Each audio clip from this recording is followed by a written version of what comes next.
Welcome, everyone, and thank you for joining us for Lifetime's webinar.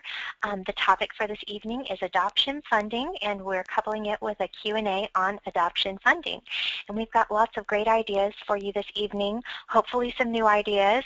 We're looking at this as sort of a meeting of the minds as well. So if you are an adoptive family that has figured some of these things out about the funding, used a savvy strategic idea that came together nicely for you or someone that you know, feel free to share that with us so we can share that with the group as well.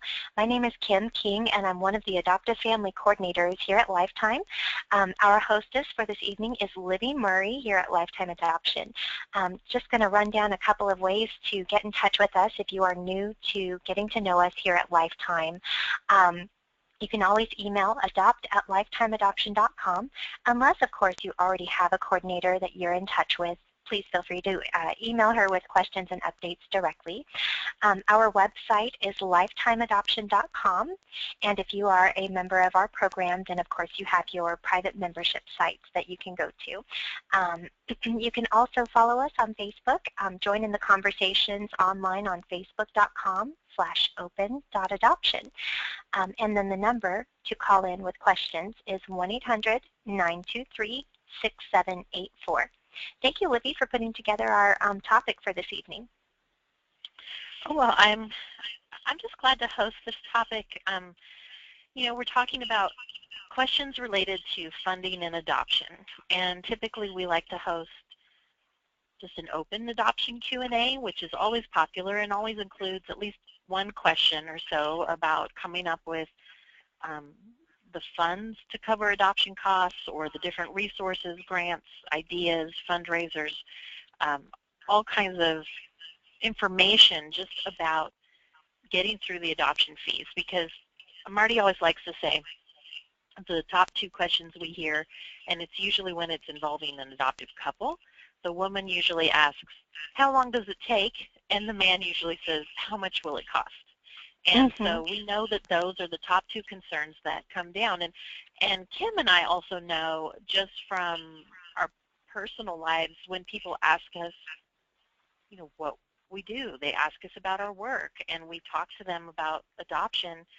Often the first responses I get are, how come it takes so long to adopt? Or I've heard it's really expensive. And then we each go into, you know, the information that we know is available to try and knock down some of those stereotypes, because I think that sometimes those, while they may hold some truth, they are not roadblocks. And I think a lot of times people avoid even pursuing adoption or researching it because they've just heard that blanket statement, oh, you know, I can't afford to adopt, or it costs too much to adopt, when in reality they need to look at what is the type of adoption I want, what is it going to require, and how do I get there?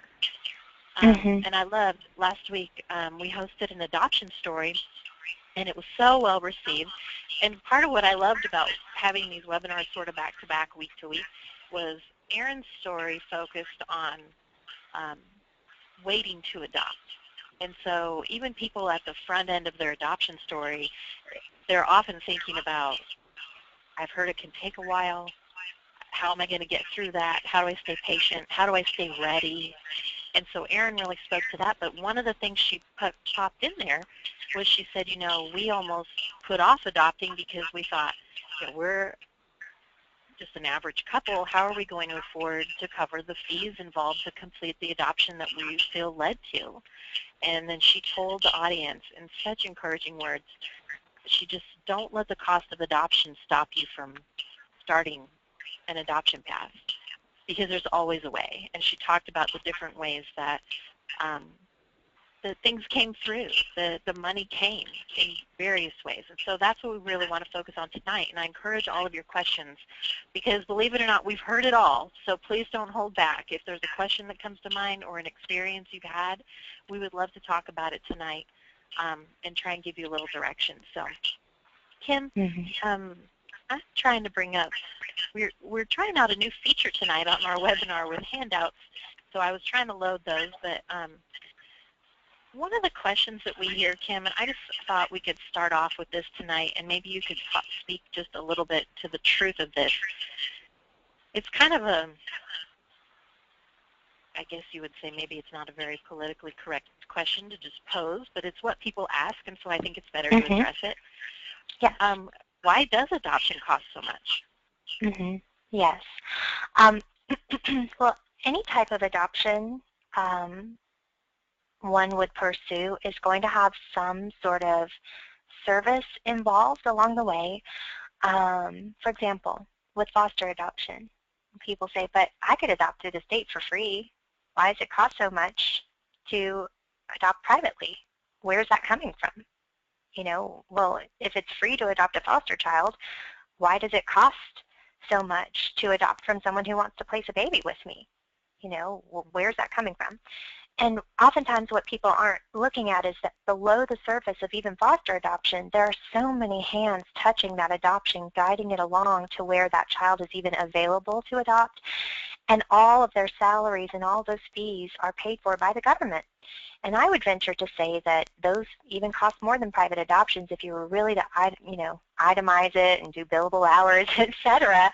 I think it would cost a lot more because of all the things that led to that child even becoming available for adoption in the first place, and maybe the different therapies and things that would be needed, and the cost for paying a foster family to help provide for that child while an adoptive family was found, or while they waited to find out if that child could be adopted if parental rights were going to be terminated. So even in the seemingly free adoption, there are a lot of services that are paid out by our tax dollars through government funding. So that would be part of what a lot of times people don't see on the surface. Another thing is that if you adopt a stepchild or a relative, even then you're going to have to get some form of a home study done by a social worker. And I'd venture to say that he or she is not going to do that for free. So you do have to pay for their time and expertise and travel, etc. And then court costs, court filing costs, and then the attorney to do all the paperwork so that you know this is a legitimate adoption. Now, when it comes to international adoption, oftentimes those are more expensive than private adoption within the U.S. because you may have fees for the agency in the other country as well as the agency stateside that's helping you. So you'll have some added fees there. You may have to pay interpreters. You definitely have more expensive travel than just traveling within the U.S. and it can take longer to be able to get cleared to travel back home. So you're staying there longer. So it's a little bit compounded, as far as the different expenses. Now with private domestic adoption here at Lifetime, what we're seeing is that, these are women in pregnancies typically who are reaching out to explore whether or not adoption is right for them. And so it definitely takes qualified, compassionate care and support for her to feel safe and nurtured and to get to a place where she can really make a decision she's comfortable with, an informed decision that she's confident with. And, part of the fees that adoptive parents are paying in private adoption, I would like to think that any reputable adoption professional is providing that type of care and support for birth moms. It's not just only providing support for the adoptive parents. So there's definitely, at Lifetime, with working with hundreds of birth moms across the country and providing the 24/7 support, I just don't know where everyone would be if we didn't provide those services. So that's definitely a big part of who we are here at Lifetime, and a lot of the after-hour support is definitely funded through fees that adoptive parents pay.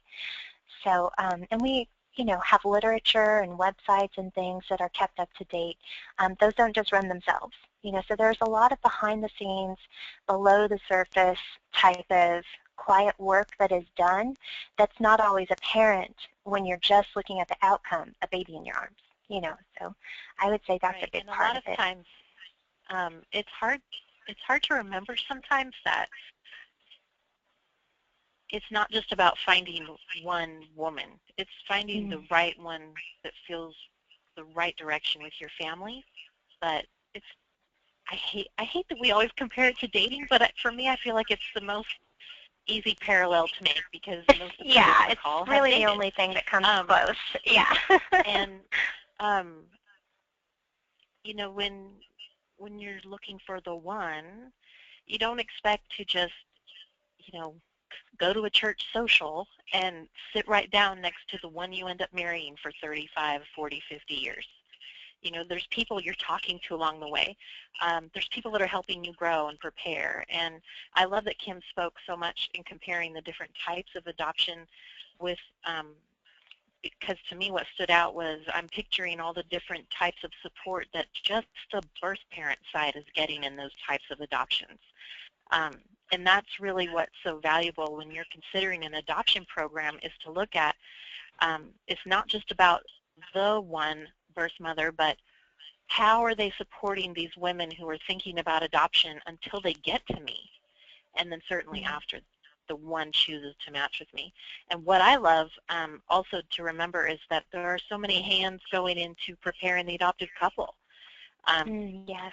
That's why we put these. This is a real adoption story here. Actually, we hosted this story late last year, Josh and Lacey's adoption story, and I love these pictures because to me this is the definition of the story. Is the couple in the middle, they haven't yet adopted, and then on one side we have this birth mother who loves her baby and she's choosing adoption, and as a result of these two sides coming together, we have now this little family of 3 with a newborn baby.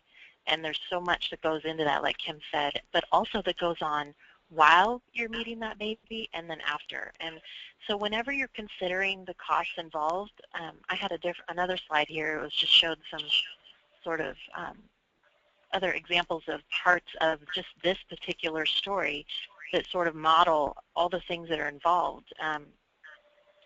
I sometimes like to compare it to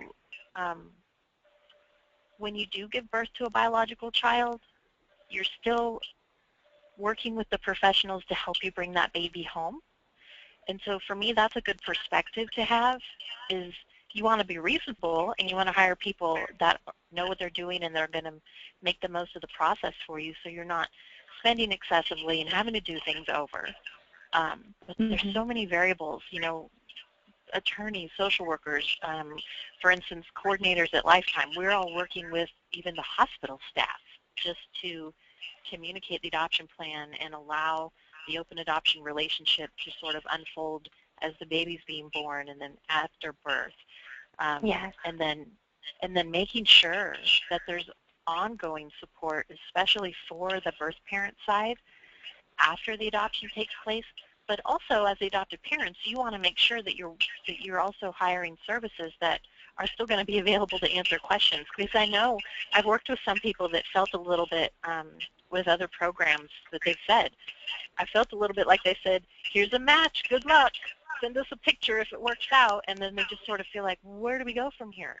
And so it's so important to remember that in those sensitive moments, too, that you are also having someone that's a third party thinking about all the details. The attorney's going to look at birth father, birth mother, there's a counselor involved, a social worker may even be needed, just different variables. And so when you think about why does adoption cost so much, it's really about perspective and to know that you need to be smart, because that's really where our passion comes, is we want families to be wise and discerning, but we also want you to have value to the adoption services that you are providing for, that you are selecting and using, and you're going to need for your adoption.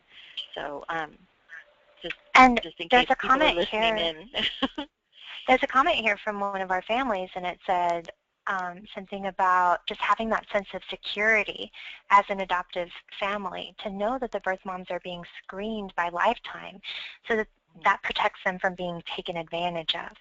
Because there are definitely ways to do outreach and marketing to be able to have a birth mom find you, but then where do you go from there? How do you know it's legitimate? How do you know what red flags to watch out for?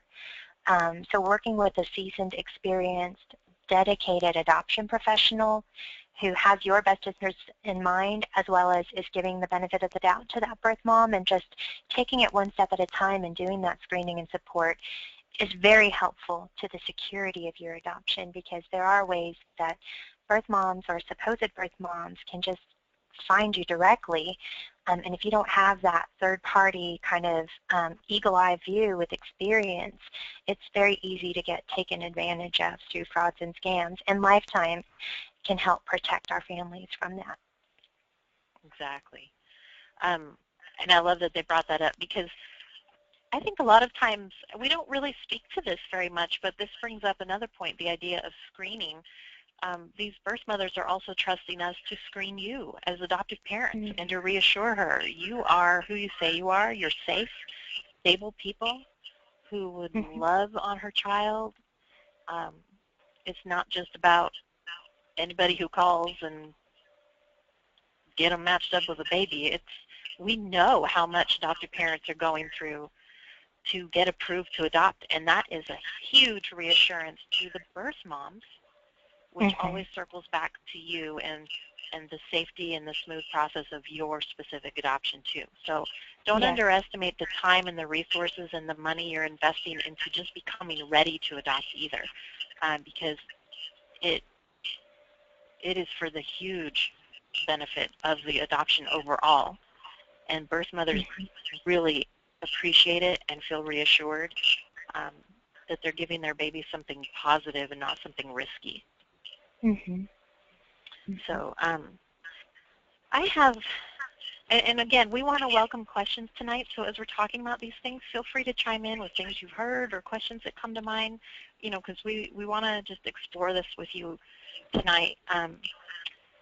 One of the greatest things, and we get a lot of questions, I always love this question: how do other adoptive parents fund their adoptions? And then that kind of couples with another common question we hear, which is, do you have resources on how to fund our adoption?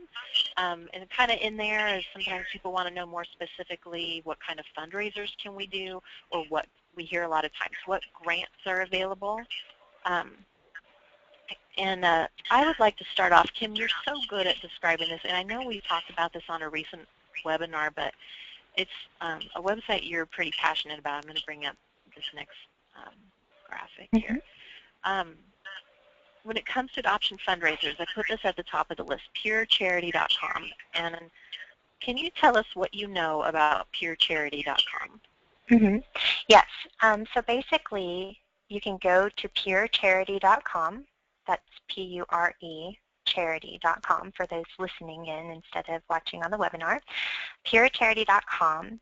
And as an adoptive family, you can set up your own little profile and share anything you'd like to share about what has led you to adoption, if there's something specific and special about where your heart is in adoption, such as if you really want to be that family that helps a birth mom feel safe and secure in her adoption plan, and knowing that you care about her as well and plan to keep her informed about the child on into the future by sending updates to her. She can always count on knowing that her child is safe and loved.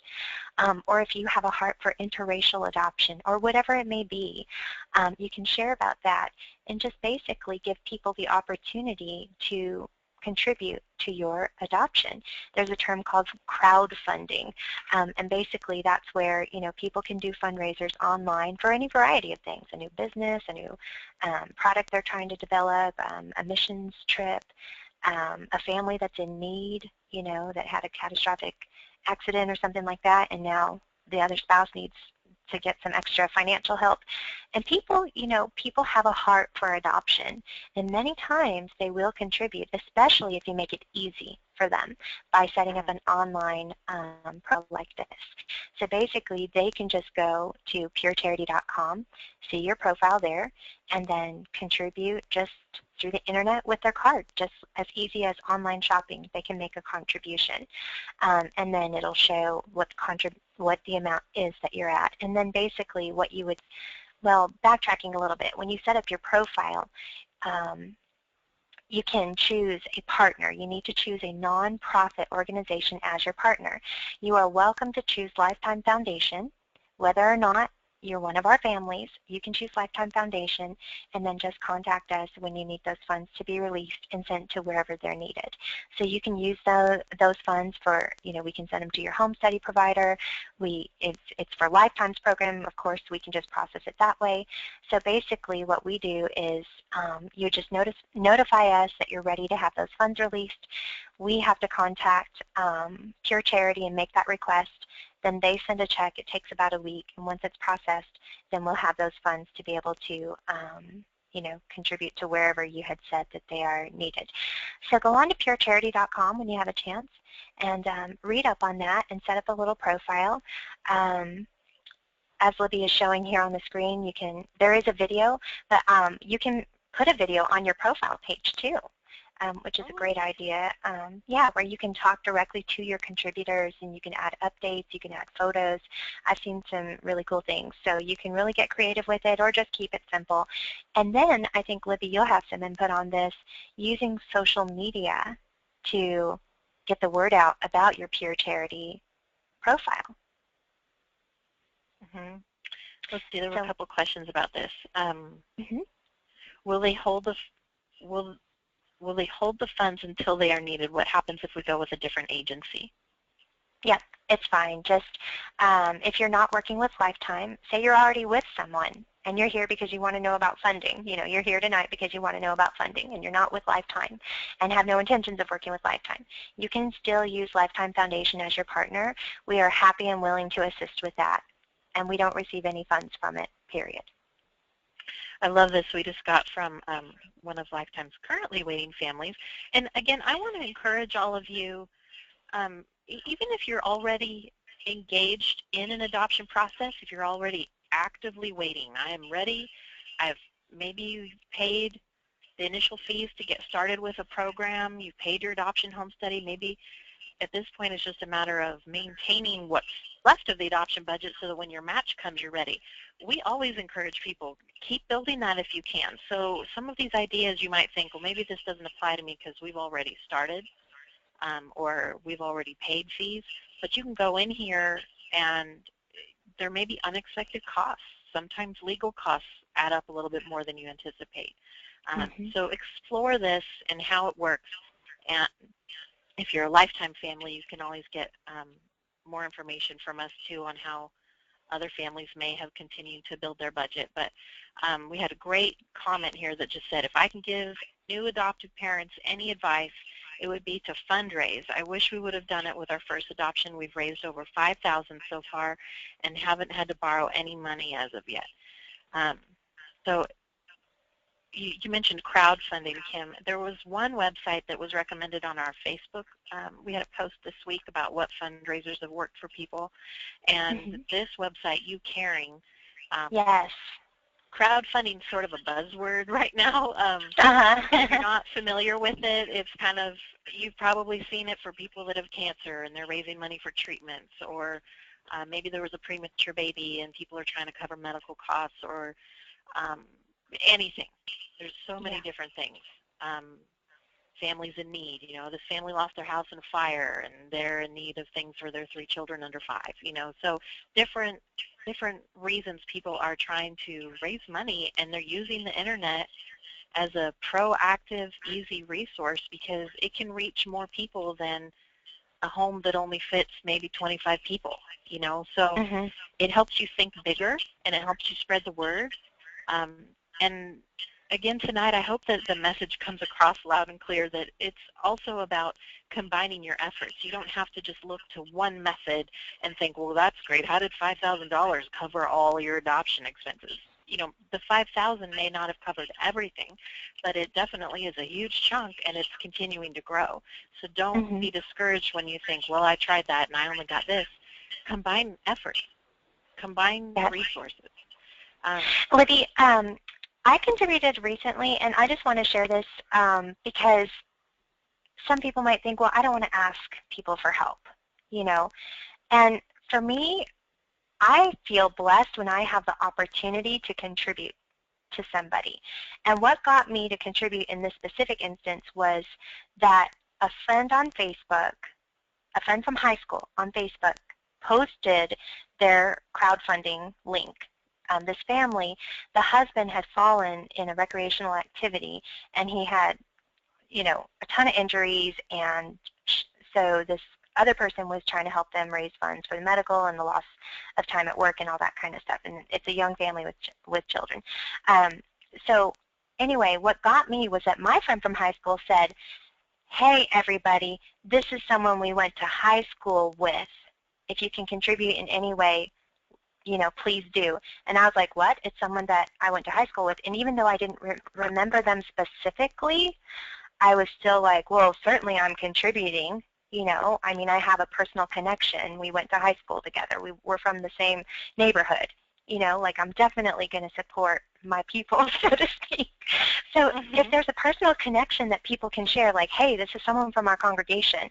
This is someone from our such and such group. This is someone, and just make a personal link sometimes, then that can grab people's attention and spur them on to action. And the action is just walking over to their wallet, getting their card out, and tapping on a few keys, and then there you have it, a contribution.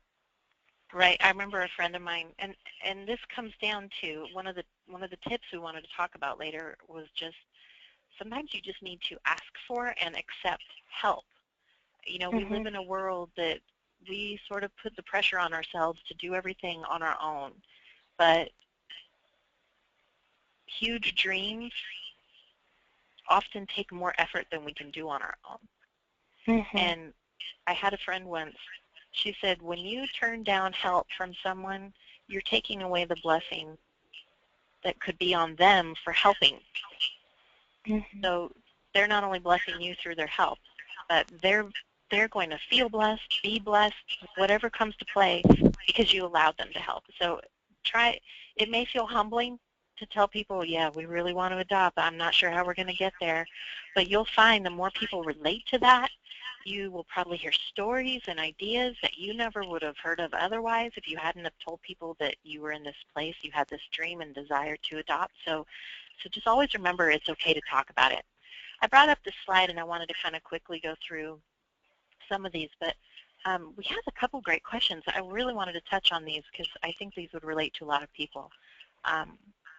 This is a great question. Some of the grants we've applied to say that they will only be given specifically to an attorney that's involved, but if we haven't been matched yet and we don't know who our attorney is, then where does that grant money go? Kim, what's your experience? I've heard this a lot with grants, and it's one of the things you have to understand the terms. So when families tell you that they've been approved for grants, what's your experience with that? Well, I think that you need to read the parameters of that grant, like you said. So ask the person who is holding on to the funds in that grant fund if they can just hang on to those until you are matched. And are retaining legal services, especially if it's possible that your birth mom could be from anywhere in the U.S., as she very well could be. You don't want to go retaining an attorney yet when you don't know who you're going to need just yet. So I would just ask them, just write them an email and ask that question specifically. I know of a family that they've been having a grant fund held on to for like a couple years now.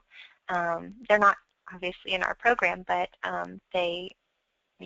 she's been keeping in touch with me, and she just has said that they have funds available for when they find a birth mom, and then after the adoption is completed, then those funds will go toward whatever services were needed or something like that. So there are different parameters for every grant that you can apply for.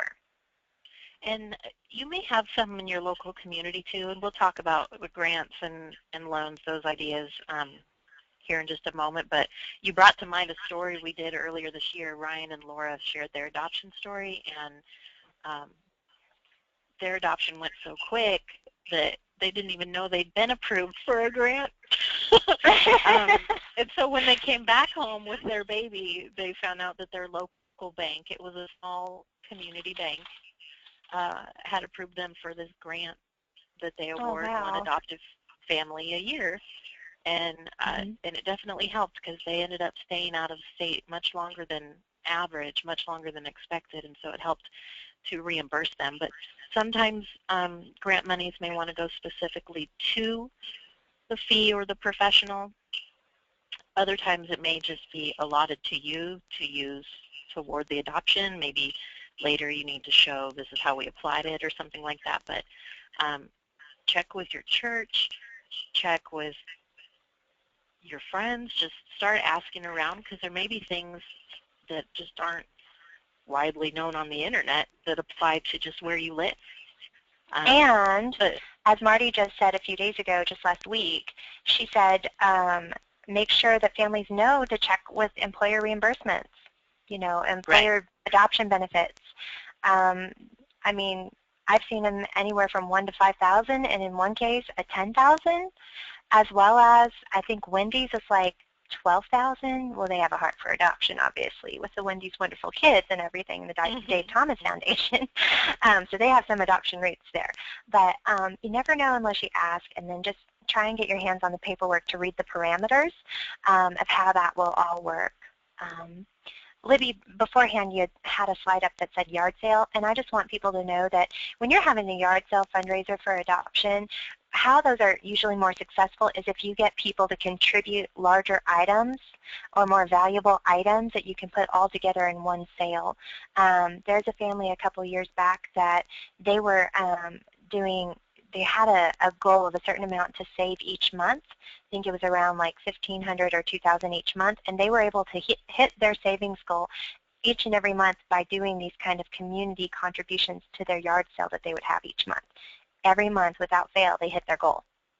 But that wasn't just going through their closets. That was getting the word out, being willing to do the legwork and go pick up those items, having probably a truck, having the old washer or dryer or old kitchen table that you could sell for more, for a larger amount to where your sale adds up to a lot more in a shorter period of time. So thinking bigger than just your, we had this one that said, thank you, Rachel, for sharing this. We recently had huge success with a yard sale raising $3,100 with all items that were donated to us. It was a big hit because those that couldn't help financially had items and stuff they could give to the yard sale. The other side of this, because I'm seeing this more and more just with people, the seasons change or holidays come, people want, $20 here, $100 there for gifts or paying off bills or whatever, but there are lots of online yard sales happening, especially on Facebook. And you can look into that too. So if people are donating, if you have a friend that says, we just went through the garage, I could not believe all the stuff that we don't need anymore, and now we have room to park both cars. I heard that you were doing a yard sale. Maybe your yard sale was last month, and you're thinking, I don't know when I'm coordinating another one of those. Tell her, I'll take all your stuff, and then you can start taking pictures of it and putting it online and selling it, because the way that the online yard sales work is you just tell people, you pick it up. I don't have to bring this to you. If you're a little weird like me and you don't always like strangers coming to your house, then you can arrange to meet them somewhere if you want. A little weird or a lot weird. Yeah. Libby. But you think outside the box. It doesn't just have to be the traditional, advertise in the paper, I'm having a yard sale and I hope I get a lot of drive-by traffic. This can be, well, it rained our yard sale out. We made a few $100s, which is a great seed, but I still have stuff to sell, so I have a camera and I have Facebook, and I'm going to start posting away. And you can even learn some of the lingo. Usually people are pretty friendly in those online groups where you can get the abbreviations down and understand what people are saying so you don't feel totally over your head. But Craigslist, you can sell things there too. So don't feel like you're limited, but again, combining the efforts. We had a great question up here, and I love this because I think this could apply to anyone. We have the money to start an adoption program. In particular, this family's looking at Lifetime. But we will not have the money for the adoption attorneys saved up until October. Can we start the process now? And that's a great question, because one of the things you can always explore are payment options. And I really didn't put this into any of our slides tonight, Kim, because I don't know if other adoption centers do payment options, but you should always ask. Yeah, sometimes definitely. There are different approaches to beginning. And with Lifetime, for instance, we recommend that you don't retain any attorney until you know specifically where the birth mother of your child lives, where your child will be born. So in a sense, with it being June and October is, what, 4 months away, less than 4 months away now, you could figure. I mean, in my the mind, odds are I'm pretty thinking good you wouldn't be matched until after October. But well, even but if you what got if, matched before October, you could probably still yeah. find a way to come up with it. Well, here's what I would recommend. If you don't have a way to come up with it suddenly, like say you fully activated prior to October, and suddenly you're matched and you need to retain an attorney. I mean, you don't want to put that off. You don't want birth mom not to have someone to ask legal questions to. You just want to be able to retain an attorney.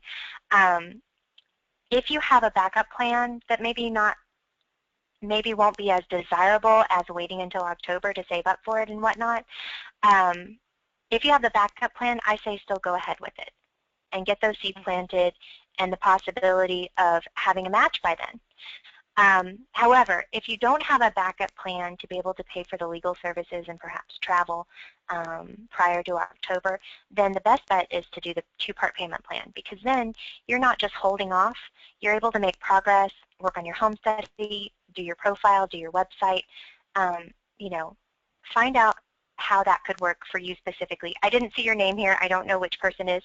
If I'm your coordinator, let me know that. But I'm not looking at like who it is. But ask your coordinator about that, because it's certainly within a reasonable amount of time to be able to start making progress. Great. Great questions. Just remember, feel free to chime in. I love how all of you are talking about what worked for you too. That's so helpful.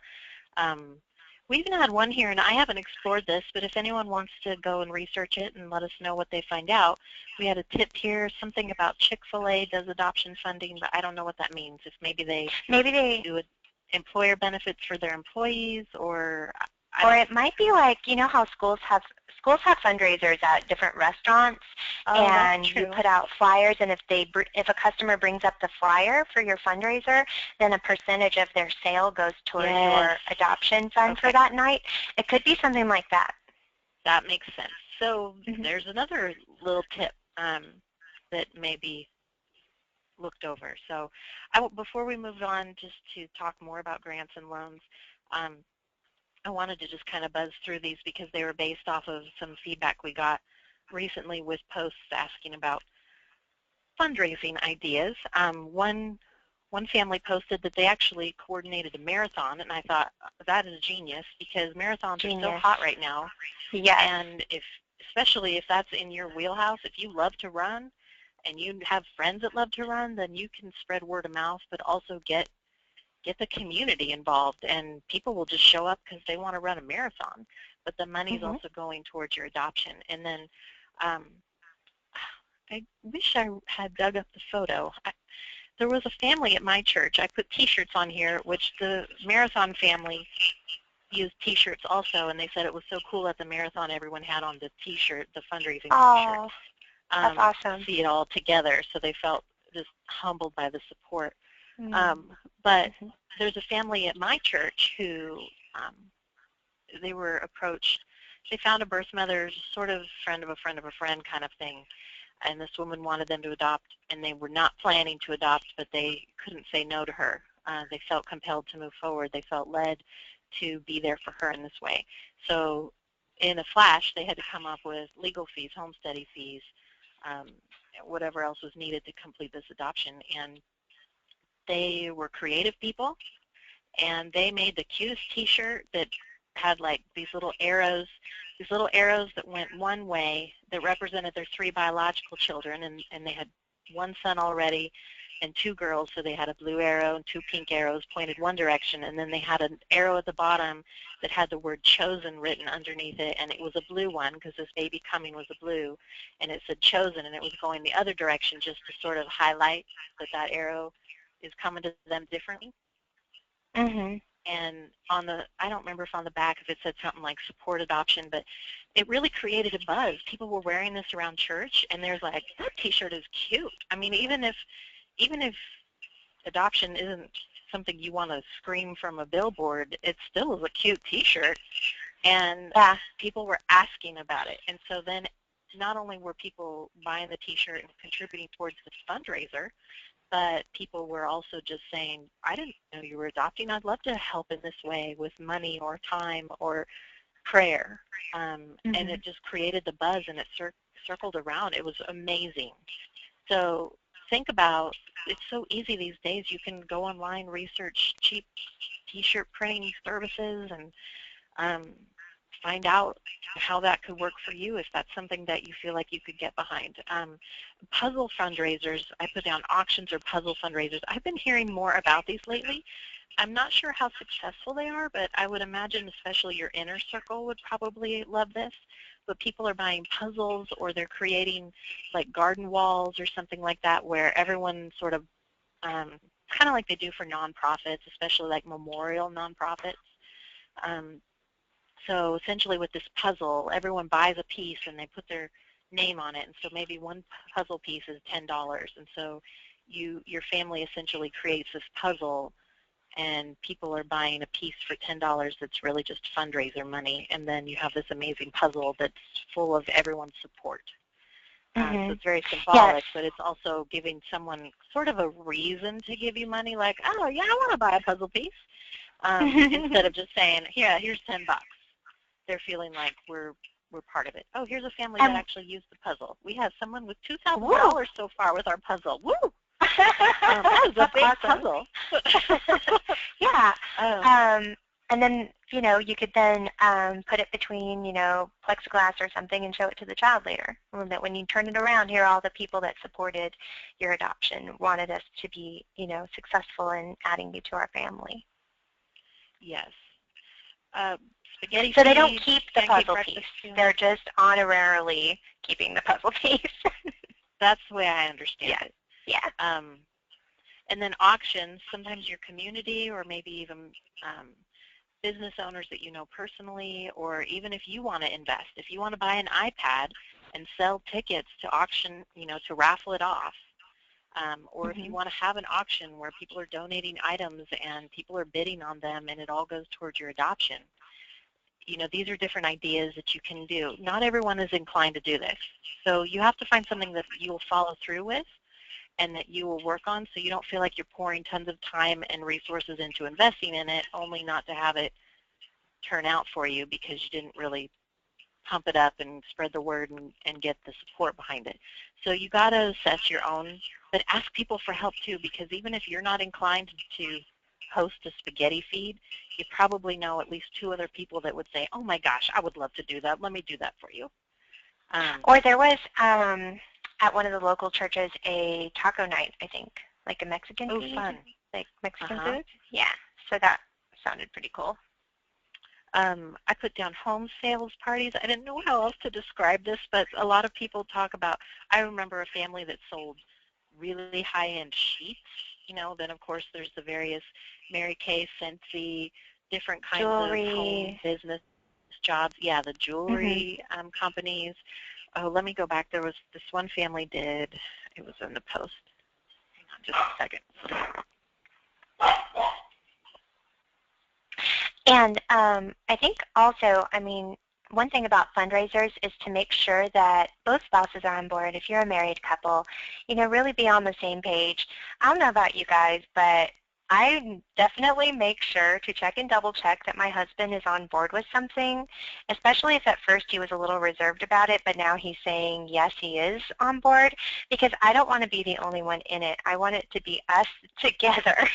Because when you're up like at 2 a.m. doing price tags, you don't want to be the only one. Or when you want him out there putting the signs out for the yard sale at 4 a.m., believe me, you don't want to be the one doing that. He can be the one doing that.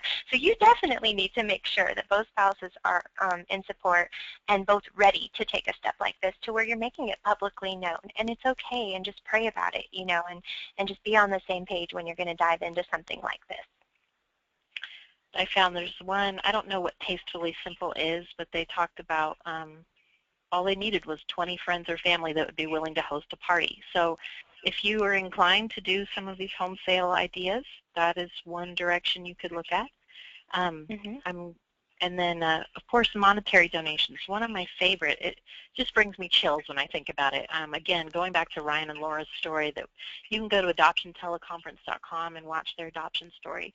But I met Laura in person at a conference while we were in Dallas, and she actually worked for a pregnancy center that was at the conference, and so she happened to run into our booth.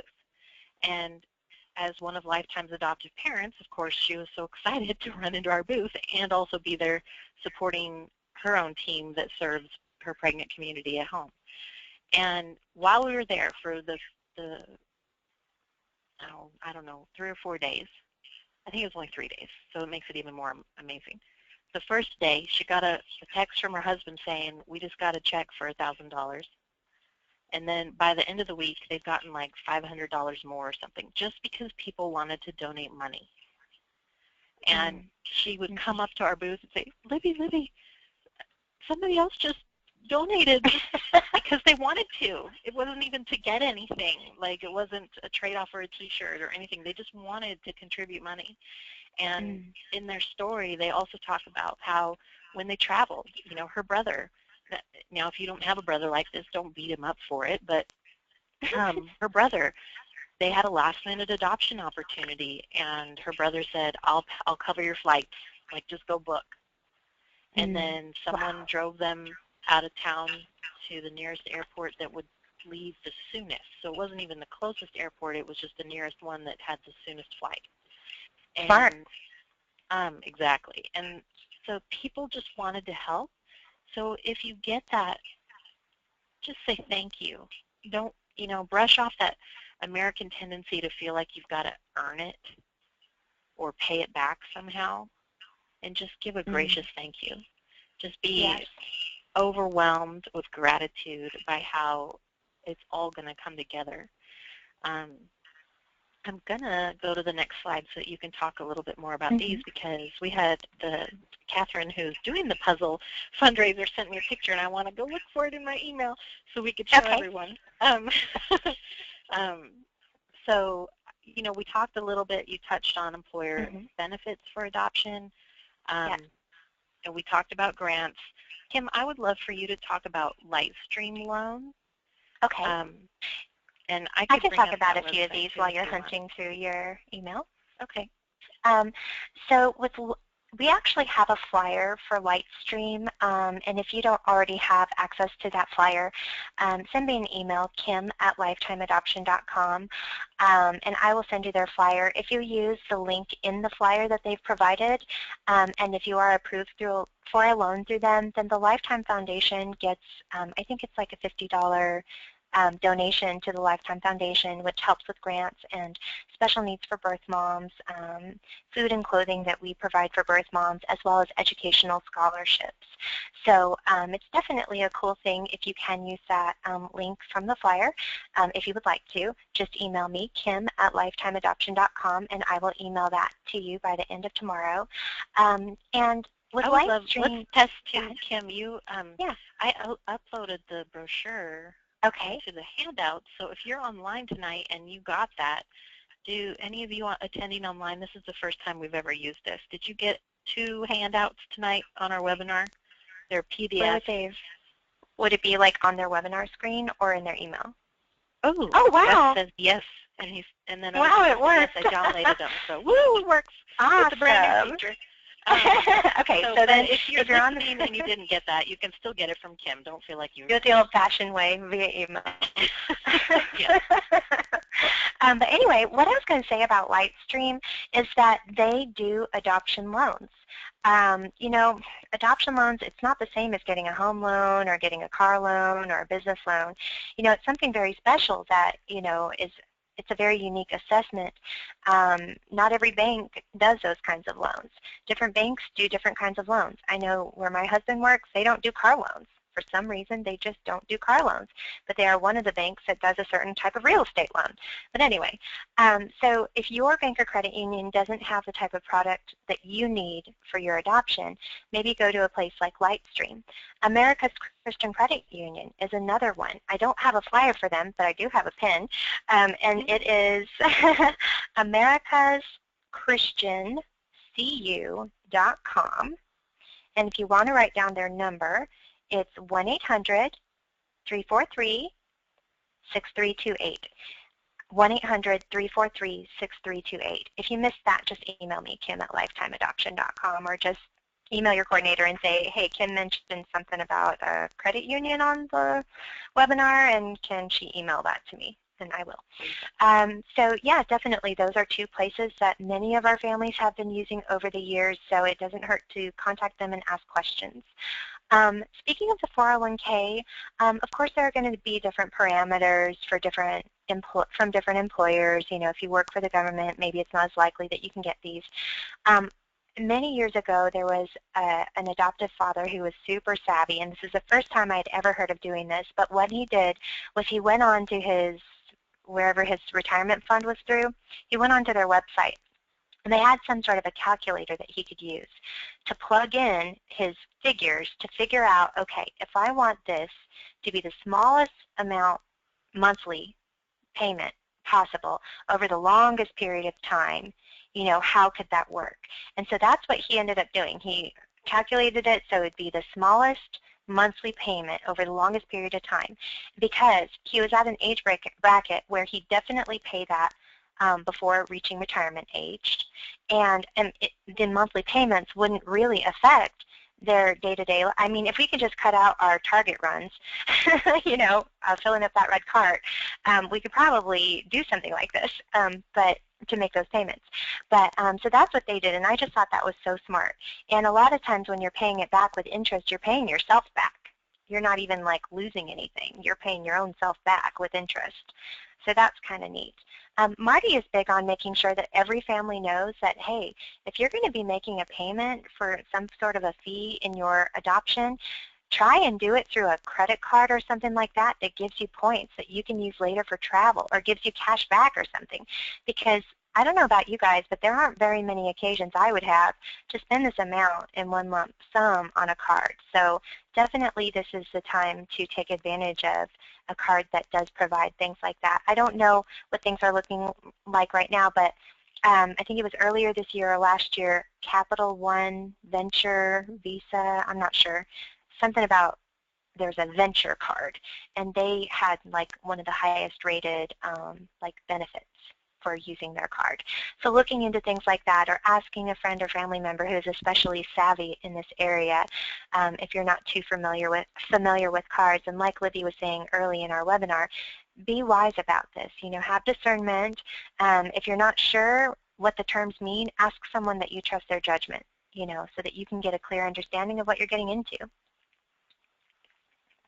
Absolutely. And again, I think I keep going back because I'm a cautious person. I see adoption not only as an investment, but also just it's a means to get where you're going. You know, you want to raise this child. Every day you raise that child, you're not going to reflect on all the cups of coffee you had to give up, or the different ways you combined to get there. You're going to keep moving forward. But you also want to be reasonable, because you're going to bring a baby home, and you don't want to have so much debt that you feel like, now I don't even have time for my child because we're having to work so much just to keep the interest rate down and pay things off. So you have to be smart for your own family.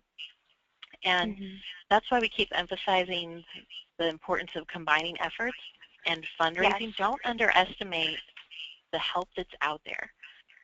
But also, don't underestimate your ability to provide for it yourself, too. You know, when opportunities come, and as you're able, you know, look for smart ways, just like a student loan. You know, that I can't think of anyone really that has just a full-blown, you know, full scholarship ride or college fund just sitting. You know, these people had to work or take out loans or apply for grants or keep their grades up and get scholarships, different things, and that they combine to achieve their goal. And so that's a good way to think about this is, okay, what does my adoption need, and how am I going to get there? And then you start asking people what worked for you, what didn't work for you, but also being smart about it. You know, if you're someone that already has a lot of loans, you might not qualify for a good interest rate on another loan. You know, if the creditors look at you and think you already have a lot of debt. So then you might have to think, okay, well, I really got to crank out some fundraisers, and in the meantime, maybe we can also make a goal to pay down some of this debt so that should something else come up, we can borrow for it. So it's okay to assess your personal situation and think, yeah, that might have worked for them, but we just can't even go there. You know, there have been lots of families over the years who have a friend or family member or church member who have contributed to their adoption fund in a large way and have made an agreement to make payments over a period of time, that there isn't a time stipulation or a specific amount, but their intention is to pay it back, and that the person is totally fine if it never gets paid back, but the adoptive parents understand that, you know, or the adoptive parents have it in their hearts to make that effort to pay it back. So it's sort of like an informal friend-to-friend type of loan or something like that. You know, I mean, biblically, we don't really lend what we're not prepared to just give outright. So I would look at it that way too. But if you have it in your heart as a recipient of that gift or loan, to just go ahead and pay that back, or even draw up a loose guideline if you have a friend or family member who has the funds and is willing to support you in your adoption, but maybe they just don't feel as free to give it as a gift. Maybe they feel better if you draw up some informal terms about how you'll pay it back. Yeah. Sometimes that kind of helps people feel better about the whole thing. Exactly. Again, it really is about asking for help. I'm always surprised how often people even won't share the question with us. It's okay to even talk about it. When you're researching the people who could help you adopt, it's okay to say, I don't see how this is going to come together, instead of just saying, I'm sorry, it's too much, we're not going to move forward. Talk with them, because they've worked with families in the same situation before. So when it feels impossible, instead of slamming the door shut, ask them what else you should think about or be asking or researching, because there are answers, there are ways. I wanted to bring up those photos of the puzzle. It's so cute. They're little, so I'm going to enlarge them, but it's going to look a little grainy. So here's the puzzle all together, and again, this puzzle raised $2,000. It's beautiful. Aww. Before you were born, we dreamed of you, we imagined you, we prayed for you. Now that you are here, we hope for you, we love you, we thank God for you. And to just have that in your home, and to know that that all came together because people cared. Here's the back. You can see the names. People wrote their families or their first names. And it looks like even it's all in the same handwriting. Catherine, you can correct me. But this looks like people probably just called this family and said, we want to buy a puzzle piece, and then she just wrote their names on the back. And then some people bought lots of them, which is kind of neat to see. You know how many they wanted to the different Sharpie colors. I love it. So that's great. Let's see. Here's another. This is perfectly like a representation of the way that adoptions are funded. When you look on the front, it looks like it all came together magically. But if you look on the back, you see all the different pieces that went together to make this adoption come together. It's just a perfect she analogy. said they used pure charity for people to buy puzzle pieces. Oh, see, look at that. They combined different efforts. Great. That's great. Libby, we were talking earlier, too, about one of the ideas that people have had is to get an extra job, you know, maybe just for a short period of time. You know, a 6-month time frame, a 12-month time frame, to help you to pay off some of the debt so that you are in a better position to save or fund your adoption through a loan or something. Or maybe if you just bought a house and you're not in a position to get a home equity line of credit yet, maybe 6 months or a year from now things might look differently. So you could just really just come up with a strategic plan as to how to use these next several months to get into the best position. And as I mentioned to you, Libby, you know, when you're working extra, you're spending less because you're not out and about recreationally spending. You're working. So not only are you bringing in an added income, you're spending less. In the meantime, you're waiting on getting in a better position to do a home equity line of credit, for example. Exactly. And I think if keep people thinking, just especially if you're adopting your first, yeah, definitely. If it's your first, you probably have a little bit more time because you're not going to feel so pulled away from your family and your other children or your other child. Again, you have to be responsible. We're all responsible for our time. I don't want for people to max out their credit cards and max out their schedules and suddenly be so crazy that adopting is just such a negative thing because they're exhausted. Yeah, I agree. Taxed. Definitely. But I also know that more of us have time in our weeks and our months than sometimes we even know is there. And certainly, if you're planning on being a stay-at-home mom, wait until after the adoption, especially if it's your first child. You know, go get part-time work or take in a child and get used to raising a child at home. Or everyone has talents and gifts too. Sometimes it's not even about, Kim, you and I were talking about this before the webinar.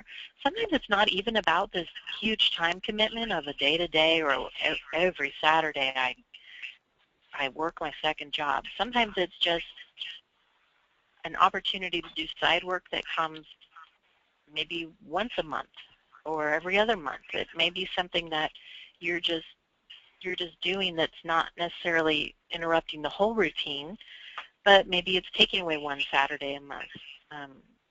You know, for instance, if you're a photographer and you typically like to work during the week because you want family time on the weekends, maybe you open up your schedule a little bit and take a few more bookings or something like that.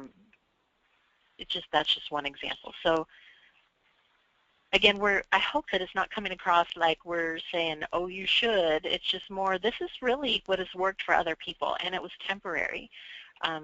You know, that when you can think about going to do side work and bring in some extra income for just a few months, it makes it a little easier to swallow than thinking, I'm always going to work 2 jobs. Right. Right. One thing is that if you are planning to have a stay-at-home mom once you adopt, to try now to live on one income and then put the rest in savings. That's a really good idea. You know, sometimes people learn about that idea a little too late. So if you can hear about it now, maybe think about that and talk about that as a couple. I was just thinking, Libby, you had mentioned just a comment of, you know, find out how much you need to shoot for your adoption fund. You know, how much is it going to cost between a home study and the legal costs and everything like that? You know, what is our goal? And what I would do is divide that by 3 and then do the first portion as a fundraising effort as your goal, do the second part as a savings effort, and do the third part, the remaining part, as maybe financing, so that by the time you put them all together, you have 100% right there. I hope that makes sense. And then also, with the federal adoption tax credit, I don't know if this is coming up later in a slide. We didn't even stick that on. Okay. I think a lot of times people don't think of that. They don't figure it in because it comes after the adoption. After. But it does definitely make it happening. Yes, more appealing because you know you can replenish that savings, or you'll have that chunk to pay back that relative, or to put back in the 401k, or you know, to pay off some of the payment. Here's a great question. Lindsay asked, what is a good estimate of costs for adoption?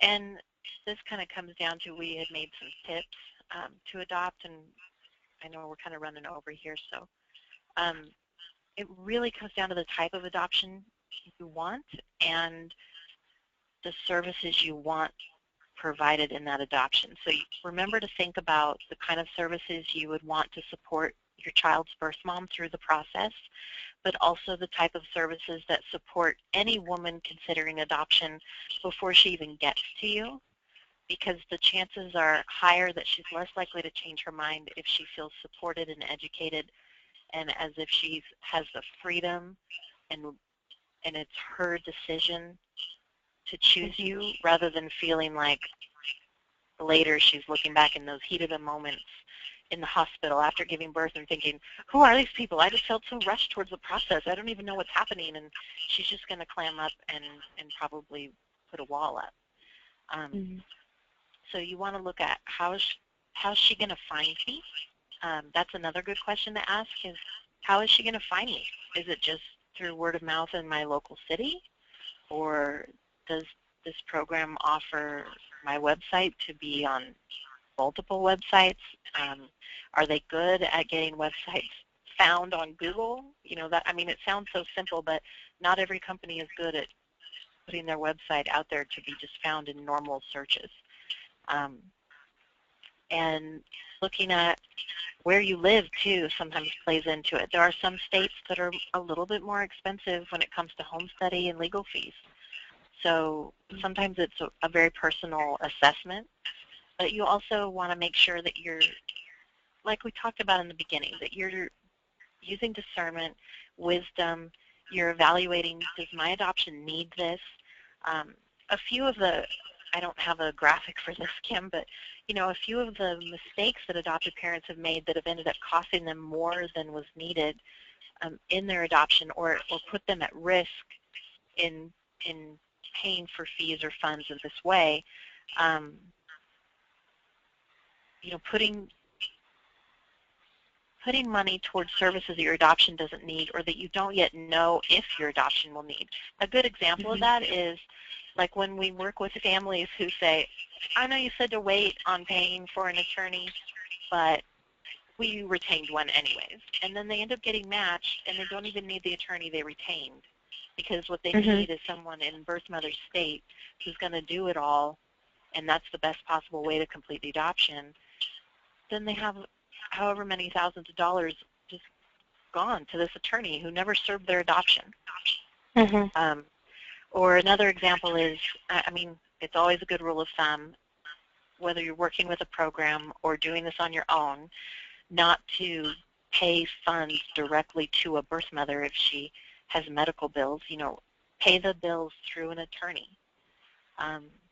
Who sends it directly to the doctor's office or the hospital. Right, or pay the power company online yourself, and don't save your credit information in her account.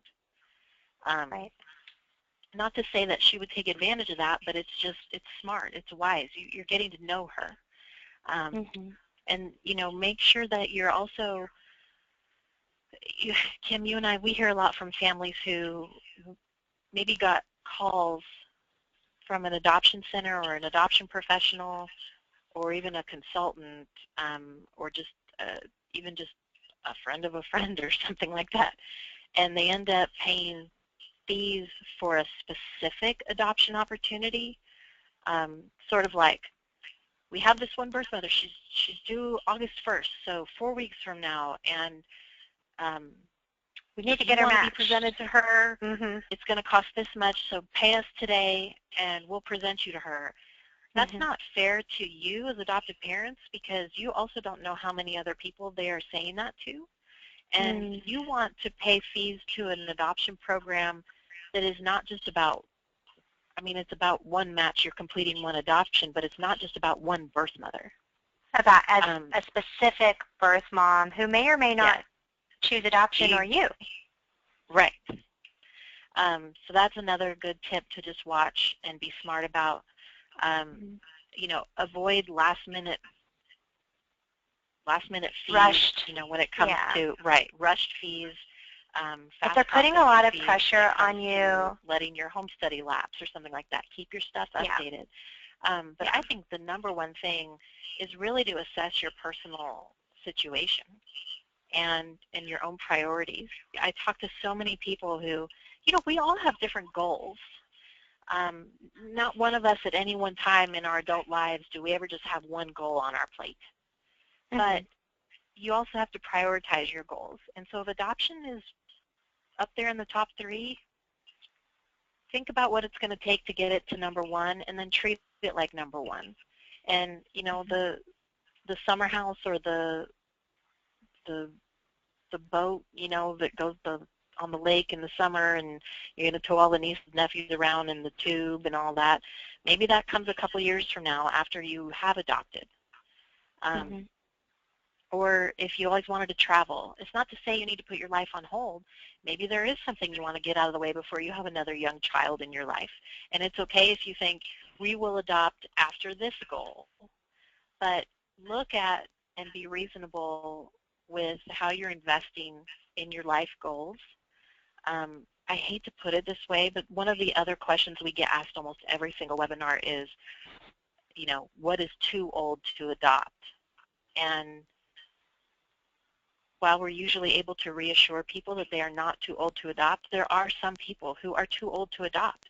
There are some people that get turned down by their own state. They don't even get approved just because they waited too long. They waited too long to achieve their adoption goal.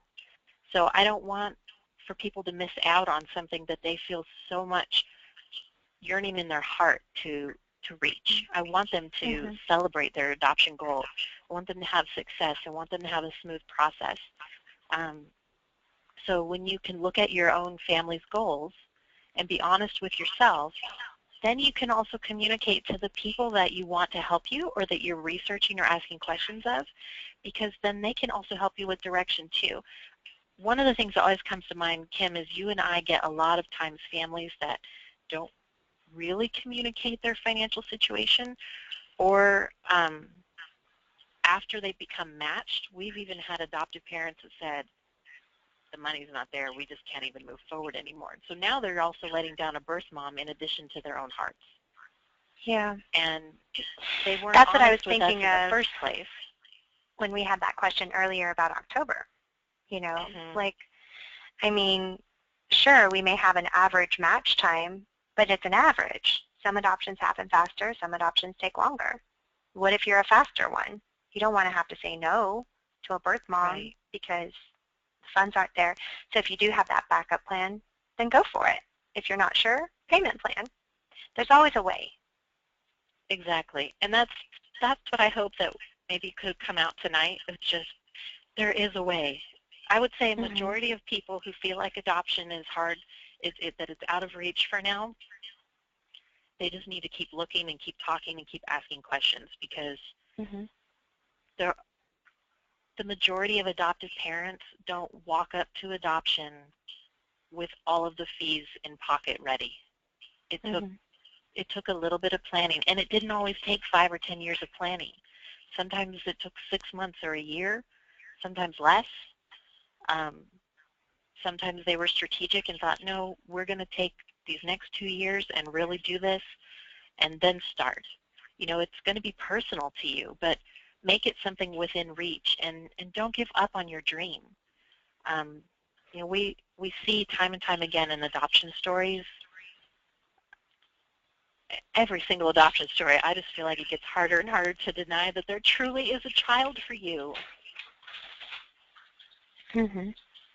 So, I don't know, I like to picture that birth mom and that child that's out there in the future that is somehow being prepared to recognize you as the answer. But if you don't take the steps today, how's she ever going to learn about you? How are you going to be the reason that her life turned around and that her child's life was amazing? So don't be discouraged. And remember, there are other people that have gone before you and had the same struggles. So please remember to speak up to us. We're happy to answer questions. If you are currently reviewing a contract with Lifetime and you're thinking about starting up, one of the things that's great to remember is there is a list of other people who have adopted before you. And it's okay to reach out to them and say, how did you get this together? Get ideas from people who have watched that recently too. So I don't know, Kim, do you have anything before we wrap up tonight? I don't want to keep people on too much longer. No, I think I had interjected all my ideas that were springing to mind. Until another 6 months when we do a similar webinar again. Yeah. But keep us in the loop with your ideas too. Yeah, I mean, a year ago, pure charity wasn't on the radar. 2 years ago, I can't say that a puzzle was on the radar. I mean, there are just so many things, like Lydia's saying. Things change over time. Technology, social media, just people's hearts opening up, So we had a question earlier about, how can we save money on traveling? Do you have any tips for saving on traveling costs? And that's almost like a totally different webinar altogether. Oh, yes, Melissa just shared. She said, check out adopttogether.org. It's another, I believe it's another crowdfunding website. Mm-hmm. Yep, she just confirmed. Adopttogether.org. I remember Awesome. looking at their webpage. And again, what's cool about it is it's kind of like they give you your own little blog page in a sense, so people can go on and get to know your family. And strangers end up finding it too, because your friends will share the link, and then those people will share the link. So you never know who's going to come together for you. But when it comes to travel tips, you know, that's definitely something you have to consider in your budget. Is with the type of adoption program I'm working on, what is an average situation? You know, are most of these opportunities going to be out of my area, or am I going to be able to come home pretty quick? Well, for example, if there are multiple airports within driving distance of your destination, compare the prices for flying into each different, you know, airport. I think there was a recent occasion to where airfare was $100 less per ticket, and the airports were only an hour away from each other. So, you know, you can save that way. And there was a term they called it. I can't remember it, when you are on the phone with the airline and you mention that you're traveling for a specific reason, like if you're traveling for a funeral, or maybe you could see if they could use it for adoption too, especially if it's a sudden adoption opportunity. And you didn't have the opportunity to purchase your airplane tickets in advance and get the best fare. You know, you just found out and you need to be there by tomorrow. You can ask them if they have any specific special considerations for you. And sometimes those like Comfort Suites hotels have comparable or better rates than just a one-room hotel that just has a microwave, and then you get a living room and a kitchen too, and they do your dishes, which is nice. If you leave the room, I'm sure they'll come in and do your dishes. It's like magic. I'm grateful for all of you who chimed in tonight with every tip that's worked for you, and those of you who popped in with your questions. It was really great to have those, and I hope that you're all walking away with some ideas maybe to just go research or check out or start talking about. You know, think about what you're good at and what you enjoy. If you're really good at rallying people, then maybe putting together a real socially active fundraiser is going to be awesome for you. If you're maybe more quiet and reserved, maybe putting together something where you can craft an email that just gets spread around, or post a link on your Facebook to a specific page that has all the answers to all the questions so that you're not having to answer them all the time. Maybe that works for you. Finding different ways to save, or you know, make cutbacks, or just rearrange your life in a way that opens up some funds or some time even to put the fundraisers together. Just, you know, start looking at possibilities, and when you feel discouraged, like this may never happen, or if you feel overwhelmed, go back again to the questions and start looking for the answers, because the answers are there. So. And you have to start somewhere. You know, I mean, that's logic, but it's so true. Like, you have to start somewhere, and just keep telling yourself that. I have to start somewhere, so I'm going to keep taking steps. Okay. Well, I think we should probably wrap up tonight and let these people get on with their evening so that they can start brainstorming their next fundraiser idea. We would love any feedback or questions that you have. You're welcome to reach out to us directly. If you don't yet have a coordinator, you can always email adopt@lifetimeadoption.com. If you want to let me or Kim know how the webinar was for you tonight, we would love to hear from you as well. You can always write to me, Libby@lifetimeadoption.com, or Kim@lifetimeadoption.com. And of course, if you have any feedback on things that we suggested tonight and you try them and they work out a certain way, we'd love to hear any success stories or any hurdles. So please keep us fresh with that, because that's, again, like Kim said, so many of these things weren't even available on our brains 6 months ago or a year ago. So we're constantly trying to put out new ideas, because we want this to be possible. We want this to be something that that comes to fruit in all of your lives. So we truly do believe that if you're called to adopt, there really is a child for you to adopt. Yes. So keep doing what you can. If you have any questions and you've never reached out to Lifetime, or if you don't know how to reach your coordinator, you can always call 1-800-923-6784. So we'll look forward to meeting with you again next month for new webinars. And you can always go to adoptionteleconference.com to look at recent or past webinars. So I hope you all have a great evening. And Kim, thank you so much for all of your expertise and your insight and your ideas tonight, too. Thank you, Libby. Thank you, everyone. Nice being with you tonight. Have a good one. We'll talk to you soon.